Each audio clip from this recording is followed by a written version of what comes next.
السلام علیکم ورحمۃ اللہ وبرکاتہ۔ ماہ رجب شروع ہو چکا ہے اور یہ اسلامی سال کا 7واں مہینہ ہے۔ رجب دراصل ترجیب سے مشتق یعنی نکلا ہے۔ اس کے معنی ہے تعظیم کرنا۔ اس کو الحسب بھی کہتے ہیں یعنی سب سے تیز بہاؤ۔ اس لیے اس ماہ مبارک میں توبہ کرنے والوں پر رحمت کا بہاؤ تیز ہو جاتا ہے اور عبادت کرنے والوں پر قبولیت کے انوار کا فیض ہوتا ہے۔ اسے الاسم یعنی سب سے زیادہ بہرا بھی کہتے ہیں کیونکہ اس مہینے میں جنگ و جدال کی آواز بالکل سنائی نہیں دیتی۔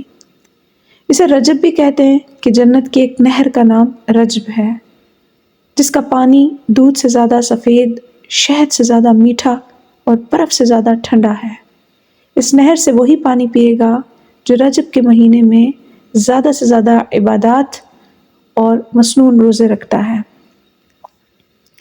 رجب المجرب اللہ کے وہ مہینوں میں سے مہینہ ہے جس کو حرمت والے کہتے ہیں۔ حرمت والے مہینوں کی چار حرمت والے مہینے ہیں، اور یہ 4 حرمت والے مہینے کس طرح سے ہیں کہ سورۃ التوبہ کی آیت نمبر 36 میں آتا ہے، اللہ تعالیٰ فرماتے ہیں کہ بے شک اللہ کے نزدیک مہینوں کی گنتی 12 مہینے ہی ہے۔ اللہ کی کتاب میں جس دن سے اس نے آسمان اور زمین کو پیدا کیا ان میں 4 مہینے حرمت والے ہیں، اور 4 مہینے حرمت والے کون سے ہوگے؟ ذی قعدہ، ذی الحج، محرم اور رجب۔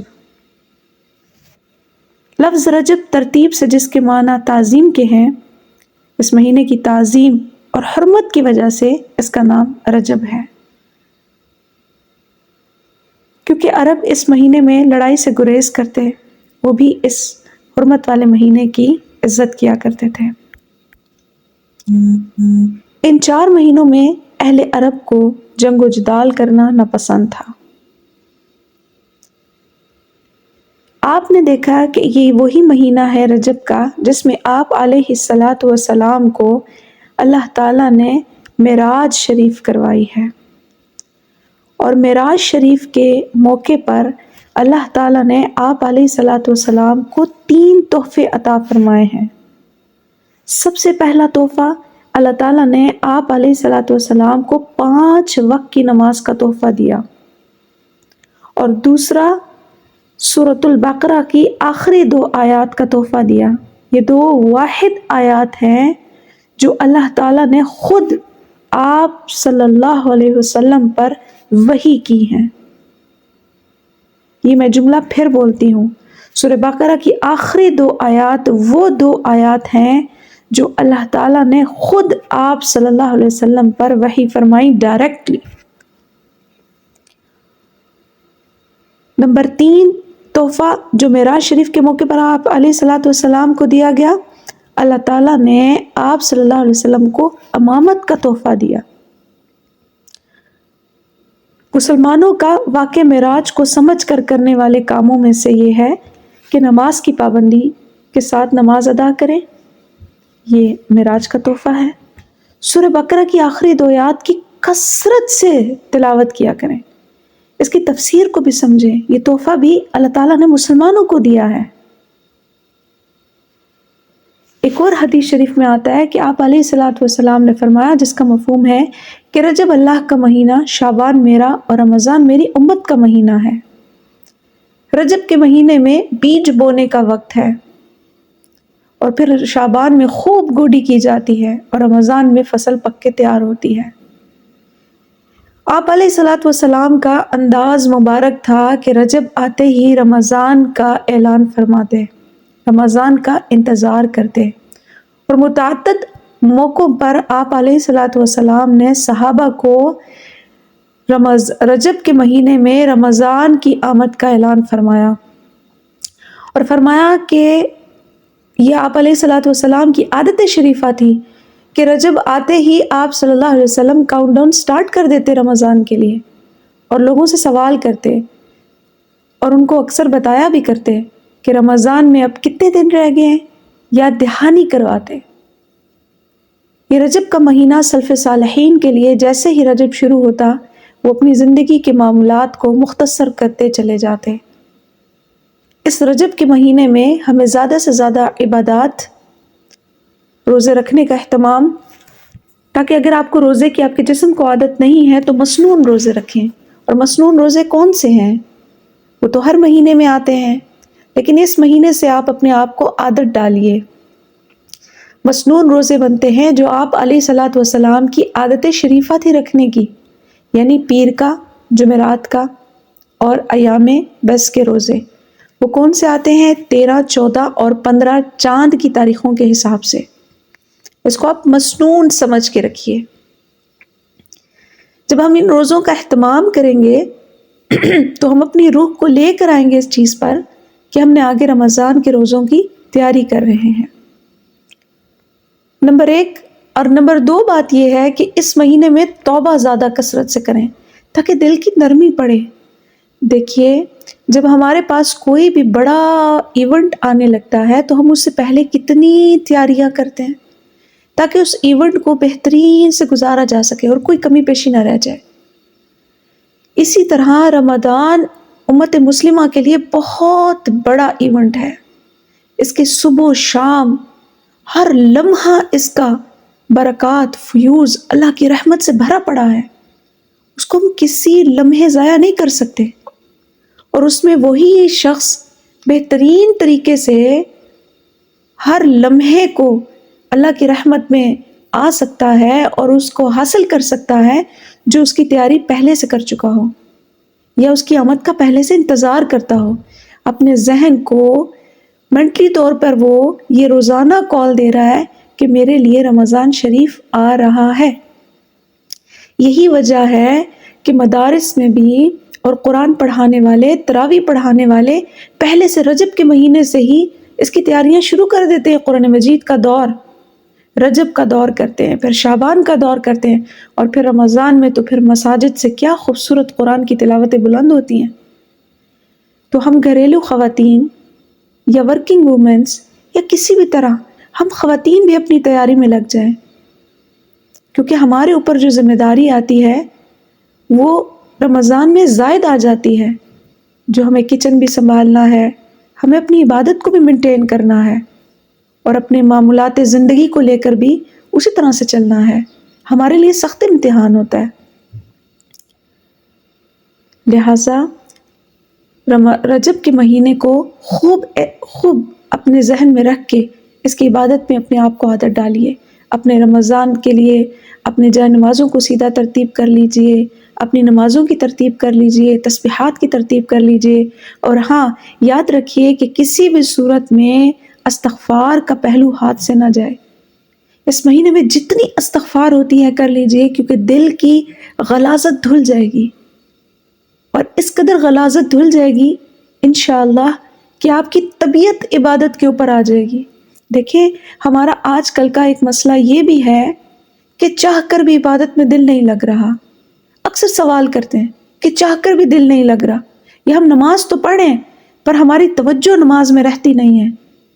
تو یہ مہینہ ایسا ہی ہے کہ اس میں خوب توجہ کی جائے، اپنی عادت کو، اپنی طبیعت کو عبادت کے اوپر لایا جائے۔ اور یہ باتیں وہی سمجھ سکتا ہے جو شخص اللہ کے قریب جانا چاہتا ہے۔ اور یاد رکھیے، دنیا کی سب سے بڑی قیمتی چیز اللہ کے ساتھ جڑ جانا ہے، یعنی حلاوت ایمان کی حلاوت کو پا جانا ہے۔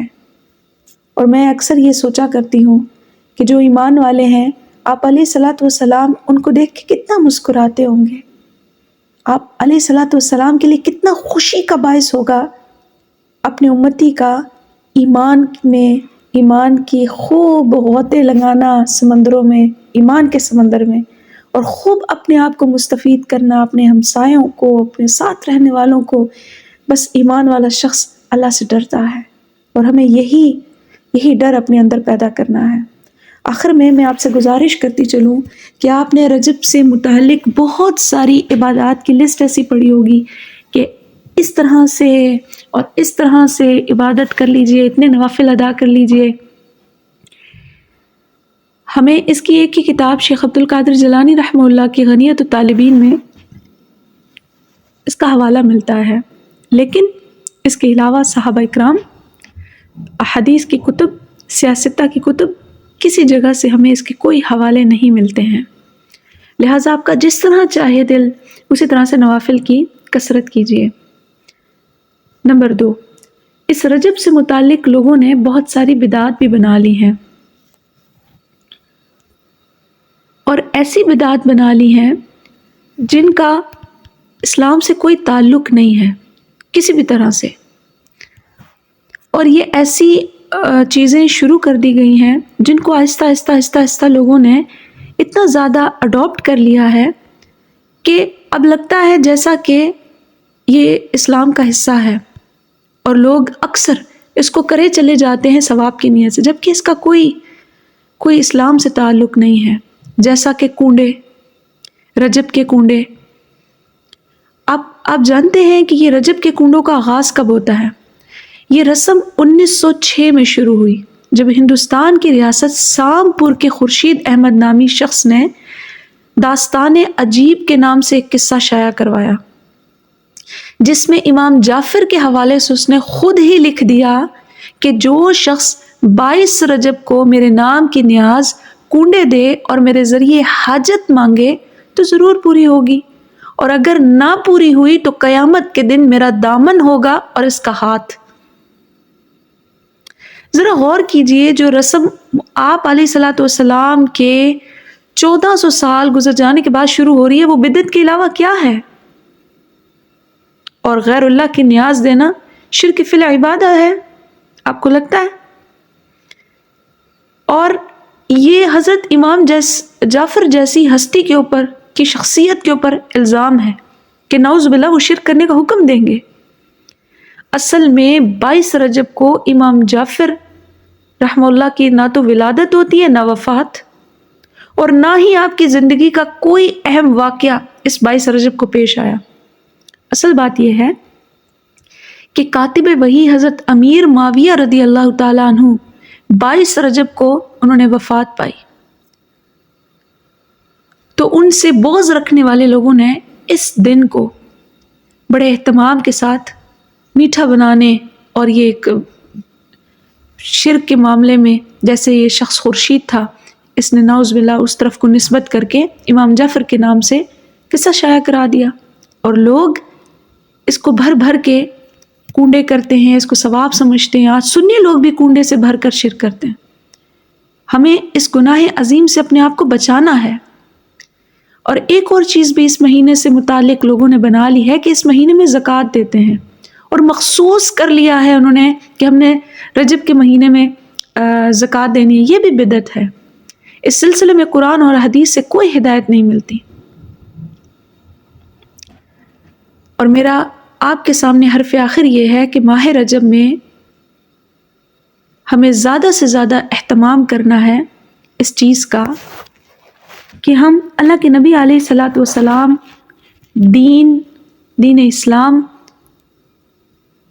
اور اپنی اصلاح کرنے کے لیے ہر وہ چیز کو اپنائیں جو آپ علیہ الصلوۃ والسلام کی تعلیمات ہیں۔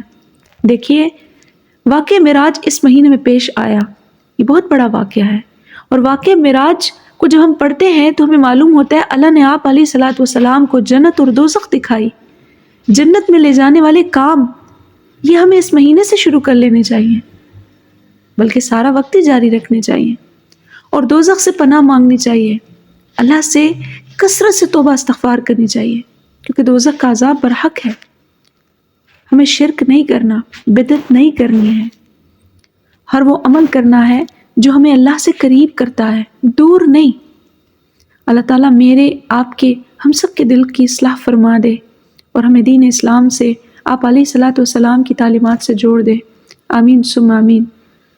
سبحان ربک رب العزۃ عما یصفون وسلام علی المرسلین والحمد للہ رب العالمین۔